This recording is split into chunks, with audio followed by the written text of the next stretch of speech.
ज़हानत के ऊपर बात चल रही है, हम अपनी बात को आगे चलाते हैं, मज़ीद डेफिनेशंस देखते हैं। इस पे हमने डिस्कस किया गेटिंग बेटर ओवर टाइम के ऊपर। अगली स्लाइड पे आते हैं। Domain specific knowledge and learn anything, highly adaptive.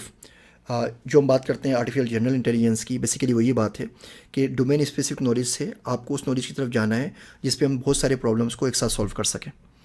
कंप्रेंड ideas, language. ये अल्फ्रेड बेनेट साहब वापस आ गए, वही जो आईक्यू टेस्ट के इन्वेंटर है। ये बोलते हैं intelligence was an average of numerous dissimilar abilities. जहानत कोई एक चीज़ नहीं होती, बल्कि मुख्तलिफ़ अशिया, मुख्तलिफ़ काबिलियतें, मुख्तलिफ़ सलाहियतों के मजमूए को हम जहानत कहते हैं।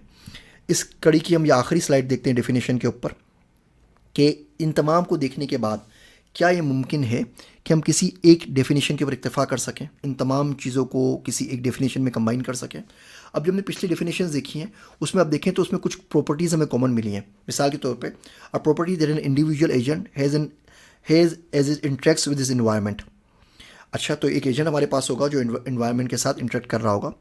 Is related to the agents ability to succeed और profit with respect to some goals और ऑब्जेक्टिव। उसका कोई ना कोई मकसद होगा और वो अपने गोल में अगर कामयाब हो जाता है, अपने लिए नफ़ा हासिल कर लेता है, तो एक प्रॉपर्टी है तमाम डेफिनेशंस के अंदर। और उसके बाद फिर हमारे पास आ जाती है अडेप्टिबिलिटी बेस्ड ऑन आपके ऑब्जेक्टिव्स और जो इन्वायरमेंट होती है। तो इन तमाम को ये रिसर्चर्स हैं उन्होंने कंबाइन किया है, लेकिन हुतर साहब ने। ये बोलते हैं intelligence measures and agents ability to achieve goals in a wide range of environments. तो हमने जो पीछे तकरीबन 70 से ऊपर डेफिनेशंस देखी हैं, उनको अगर अपने कंबाइन करना हो तो इस एक स्लाइड में हमने यहाँ पे कंबाइन कर दिया है कि उसका मतलब इंटेलिजेंस का, जहानत का ये होगा intelligence measures and agents ability to achieve goals in a wide range of environments, कि मुख्तलिफ सूरत हाल के अंदर किसी बंदे की काम करने की सलाहियत जिसकी मदद से अपने गोल्स को वो अचीव कर सके। तो ये तो हो गई जहानत की डेफिनेशन।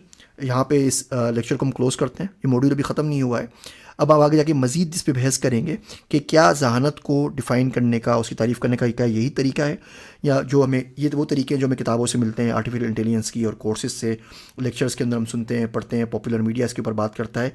लेकिन क्या जहानत की सिर्फ यही एक तारीफ़ है? क्या यही एक तरीका है कि माहिर नफ्सियात, अदीब, लिटरेचर के जो लोग हैं, जो लॉरेट्स हैं और जो कंप्यूटर साइंटिस्ट हैं, उनकी डेफिनेशन को समझ लें, या इसके अलावा कुछ और डायमेंशंस भी हमारे पास हैं? क्या इसके पीछे कोई फ़िलासफ़ी भी है? क्या इसके पीछे कोई और डायमेंशन हो सकते हैं? इन तमाम चीज़ों के ऊपर हम अगले लेक्चर में बात करेंगे।